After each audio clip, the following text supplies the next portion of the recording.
Uno, puedes empezar. ¿Qué tal? Muy buenas tardes a todos los presentes.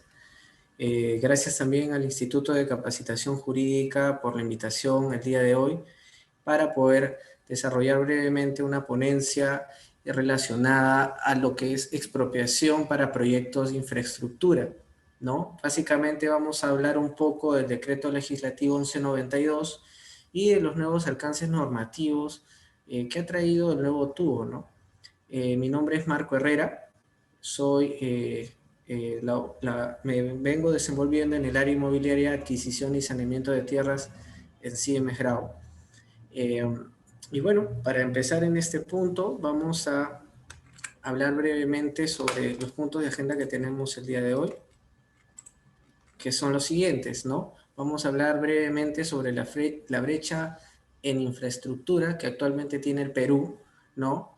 Luego vamos a hablar de la expropiación desde un punto de vista constitucional, ¿no? Cómo ha cambiado la percepción eh, según la Constitución del 79 y 93, hablar brevemente también como tercer punto el procedimiento expropiatorio y de trato directo establecido en el Decreto Legislativo 1192 y como punto final, rápido nada más, vamos a hablar los nuevos alcances normativos establecidos por el TUO, ¿no? Ahora, ¿qué es importante acá tener en cuenta? Es importante tener en cuenta de que para poder el país como nación, ¿no? Para poder desarrollar proyectos de infraestructura tiene que tener acceso a las tierras, ¿no? Todo proyecto de infraestructura se realiza sobre predios, sobre inmuebles.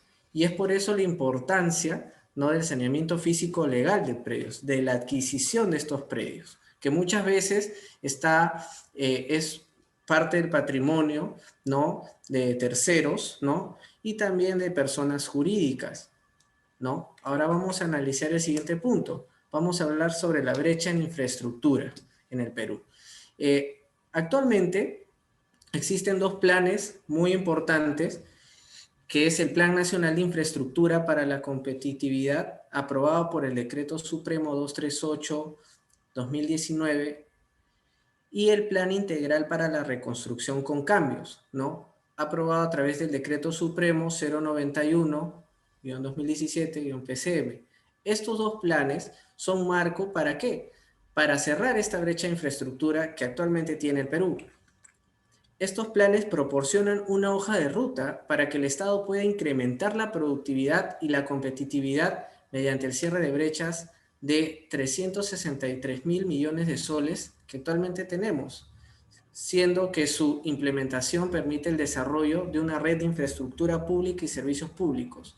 Lo que buscan estos planes es, a través de esta inversión, ¿no?, esta brecha que nosotros tenemos, poder darle al ciudadano acceso a muchas, digamos, en muchos niveles, como salud, ¿no?, transporte, servicios de saneamiento de agua, ¿no? Una serie de cosas que todavía a nivel nacional no se ha podido desarrollar al 100%, ¿no?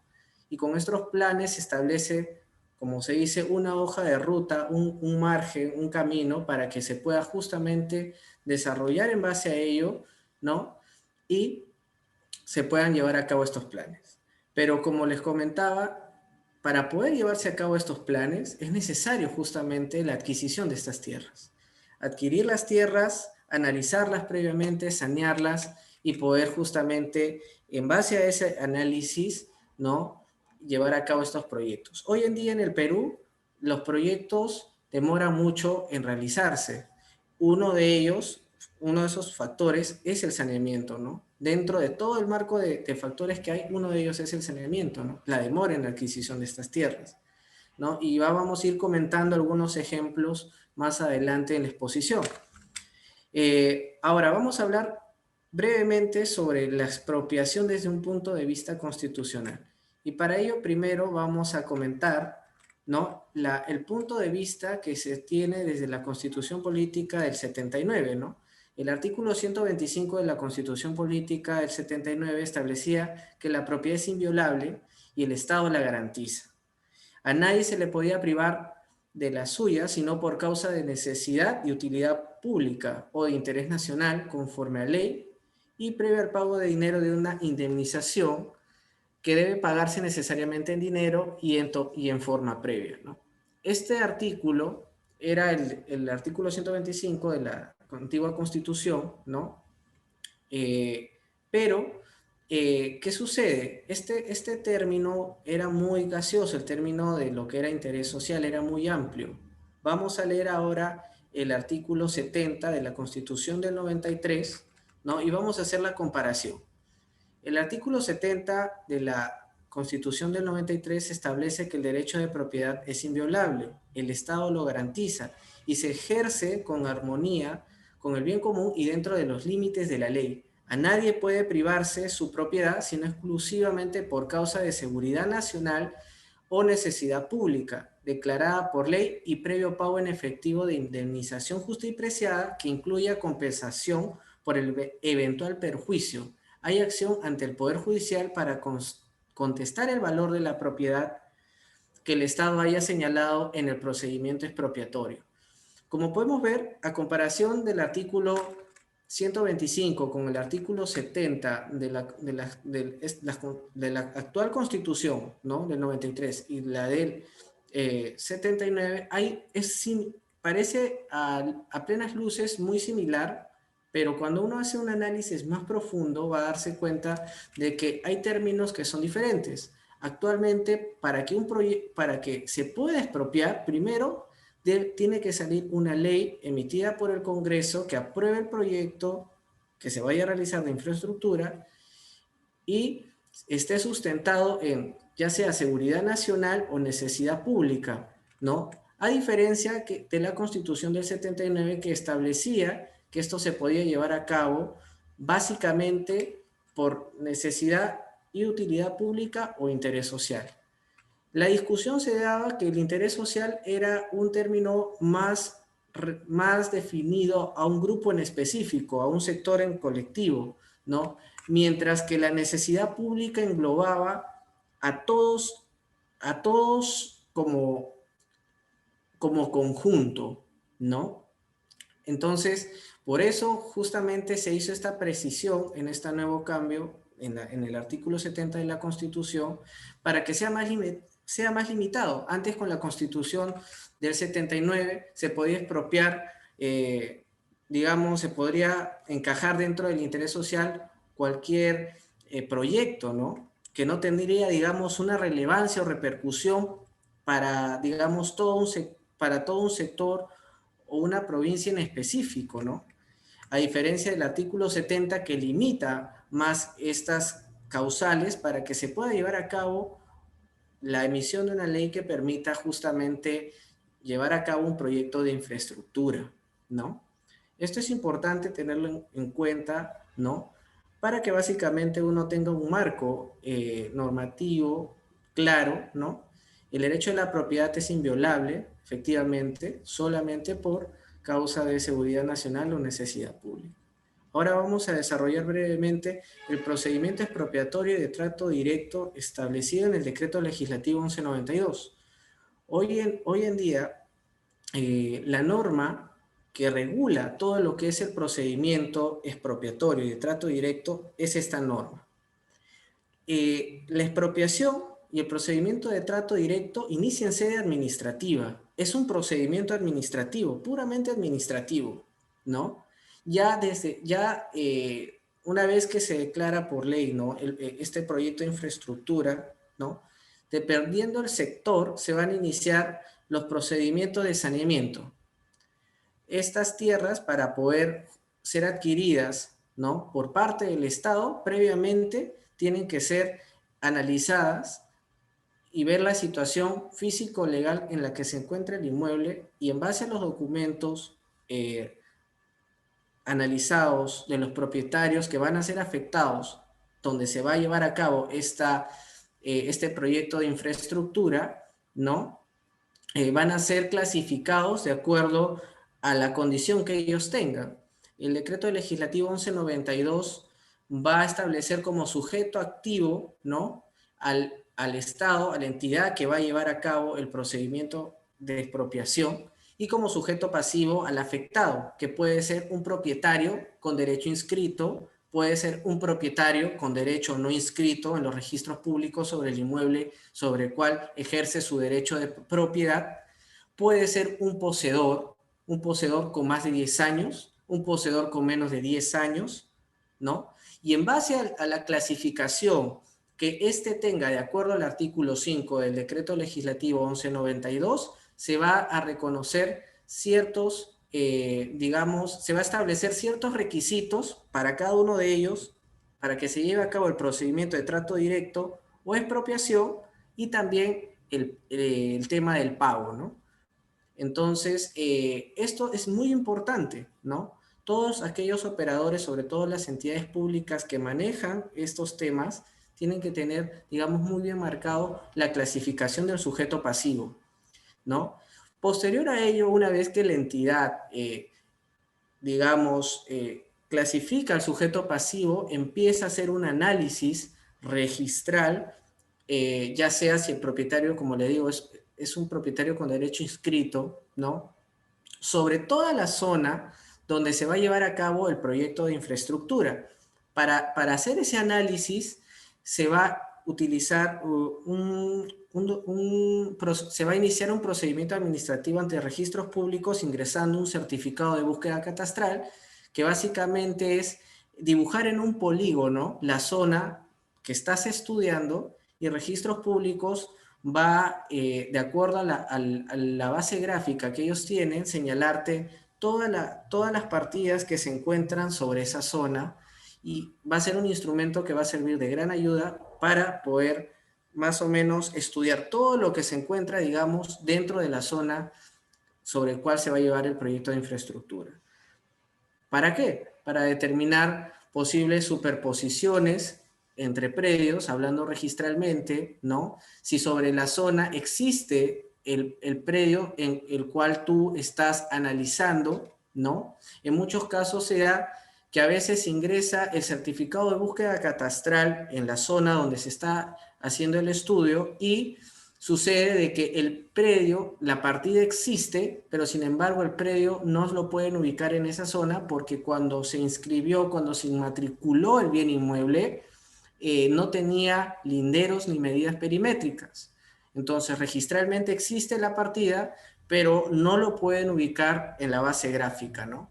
Lo cual va a resultar algo, digamos, tedioso, y una de las cosas que justamente trae consigo el decreto de urgencia 003, que, que va a dar hincapié justamente a que luego se dé el nuevo tubo del decreto legislativo 1192, que es que en estos casos en específico se puede elaborar un informe de verificador para justamente subsanar, ver la forma de sanear esto, porque la idea justamente es de que los proyectos no se vean dilatados por estos problemas de saneamiento, sino que el Estado emita normas que permitan la celeridad en la adquisición de estas tierras y en la liberación, ¿no?, de interferencias que pueda tener estos predios.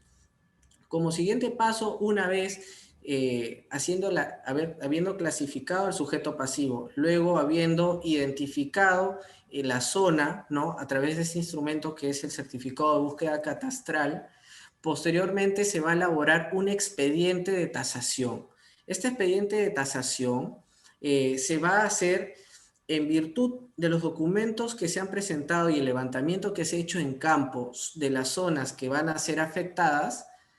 Se va a preparar un expediente técnico legal, el cual va a ser ingresado al Ministerio de Vivienda para que lo evalúen, ¿no? Y Vivienda va a mandar delegar a los peritos tasadores para que en función a estos documentos ellos vayan a campo, ¿no?, al lugar donde se va a llevar a cabo la afectación, y realicen una serie de levantamiento y pueda más o menos determinar el valor de la tasación que va a afectar al inmueble, ¿no? Este trabajo que se hace en campo va básicamente a durar un periodo de 15 días hábiles aproximadamente, de acuerdo a lo que establece la norma, ¿no? Y posteriormente el Ministerio de Vivienda, a través de la Dirección de Construcción, va a emitir un informe de tasación, el cual va a contener el valor comercial del inmueble, ¿no? En el caso puede darse también una indemnización por el tema del lucro cesante, ¿no? Y una serie de cosas más, el cual va a ser considerado en el valor de tasación para que posteriormente se le notifique al afectado y éste en un plazo de 15 días hábiles acepte el valor de la tasación o la rechace. El afectado acá va a tener dos salidas, ¿no? Y acá es justamente donde se da la diferencia, ¿no? ¿Por qué por qué a uno se le llama un procedimiento de trato directo y a otro procedimiento expropiatorio?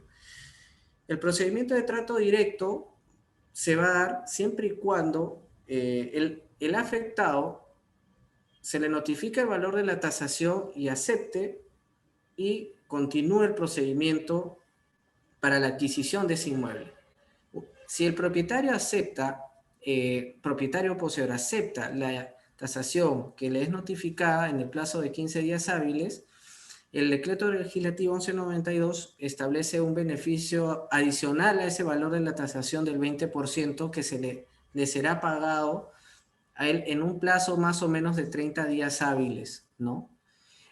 Pero si el propietario o poseedor, una vez notificado el valor de la tasación en el plazo de 15 días hábiles, rechaza, ¿no?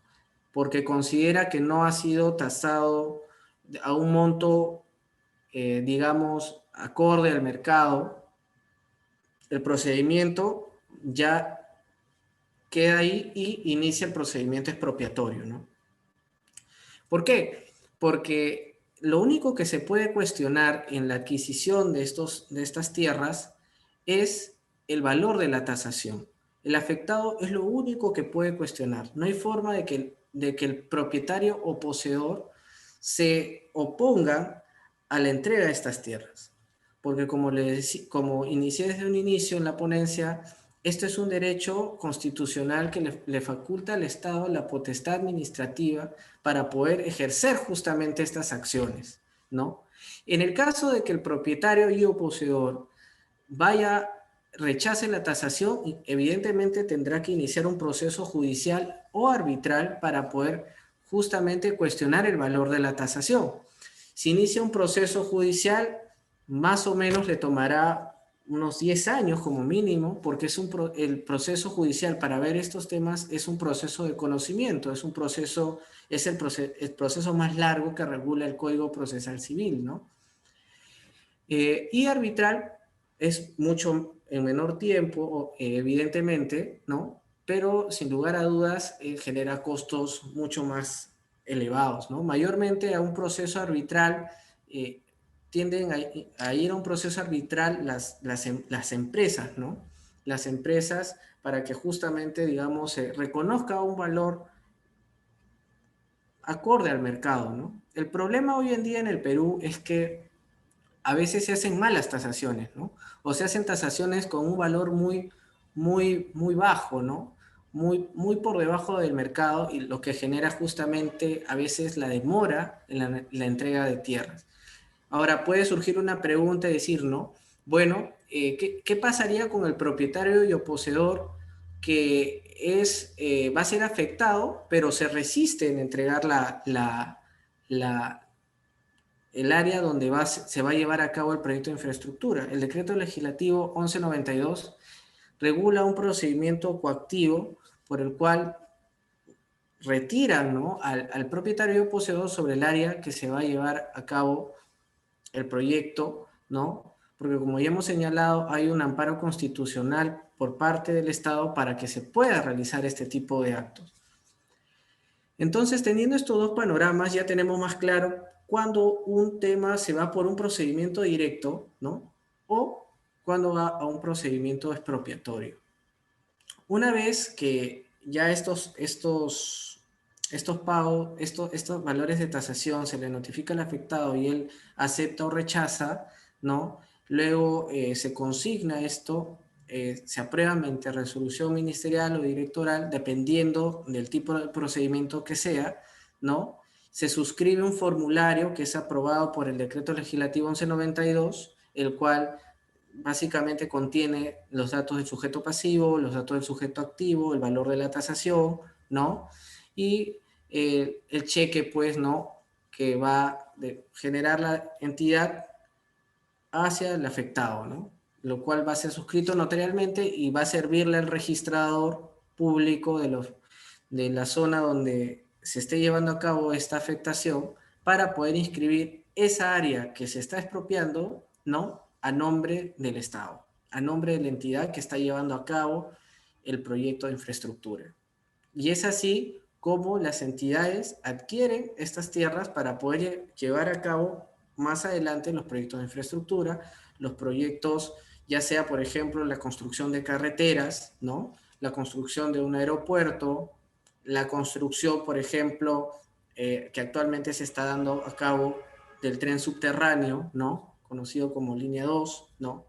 Que de una manera u otra afecta y va a afectar sin lugar a dudas a un montón de propietarios, ¿no?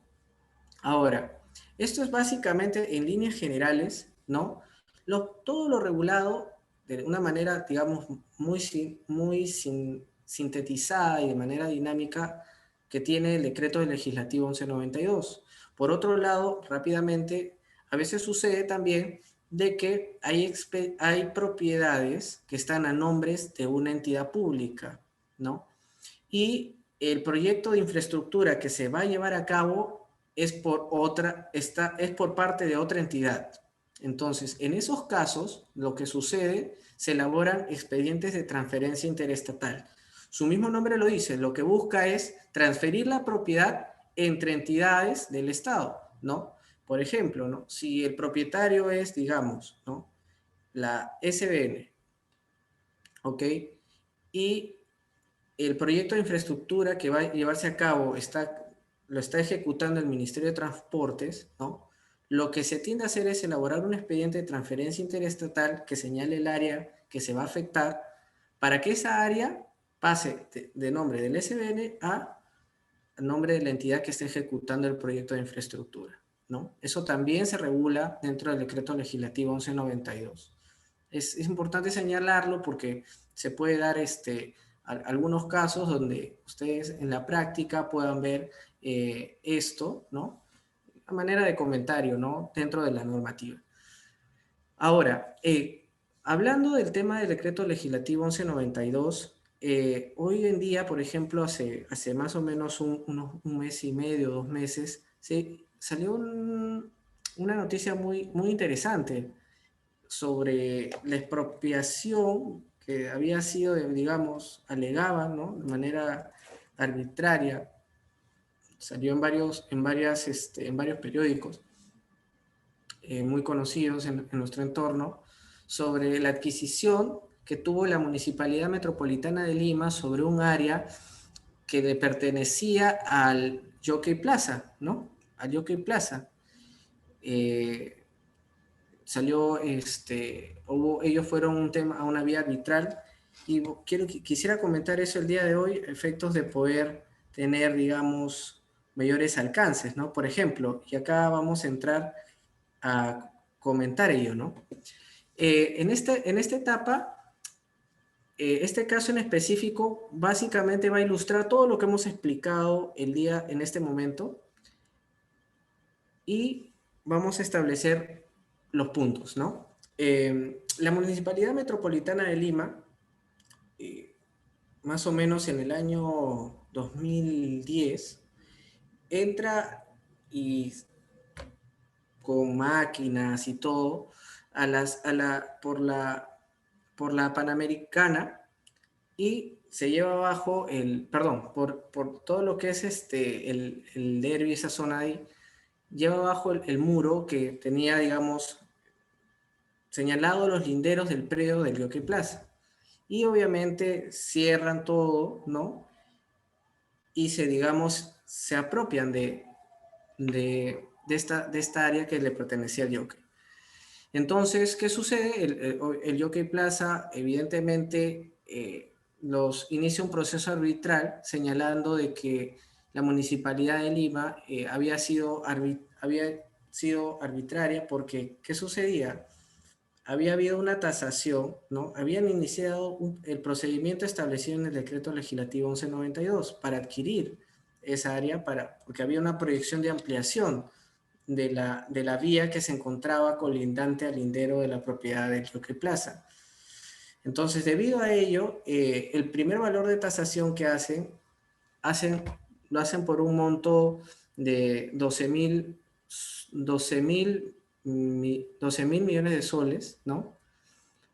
Pero luego, posterior a ello, pasa un año o 2 años y vuelven a elaborar otro informe de tasación con un valor mucho menor al que habían notificado en una primera oportunidad.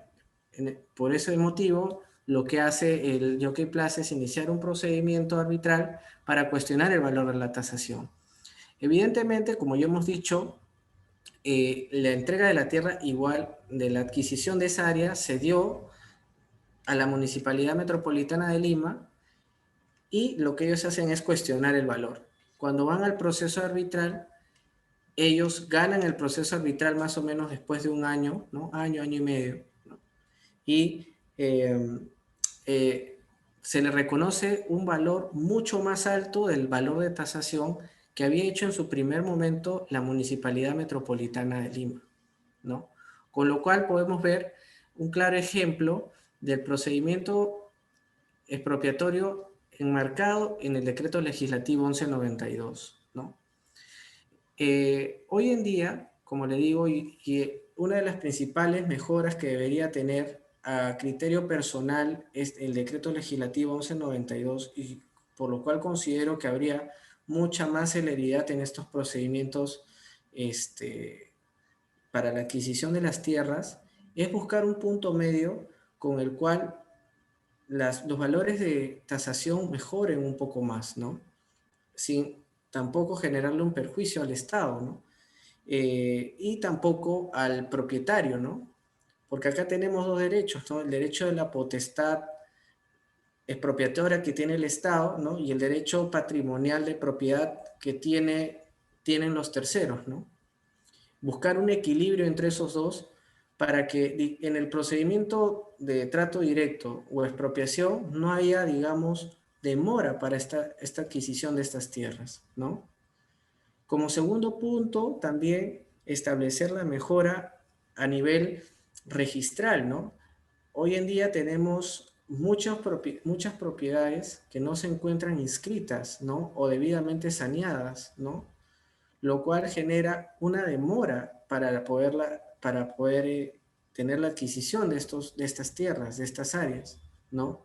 Lo que buscan estas normas justamente es simplificar ello para que haya una adquisición rápida, con más celeridad y poder llevar a cabo el proyecto de infraestructura. Eh, Esto sería la exposición. Quisiera saber, estimado, si hay alguna pregunta, algo que esclarecer. Bien, Marco, no contamos con consultas. Perfecto, perfecto.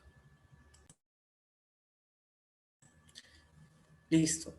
Entonces, en breve les remitiré las diapositivas al ICJ. Y bueno, muchas gracias por la invitación el día de hoy. Espero que haya podido sumar a sus conocimientos. Y bueno, nos veremos en una próxima oportunidad.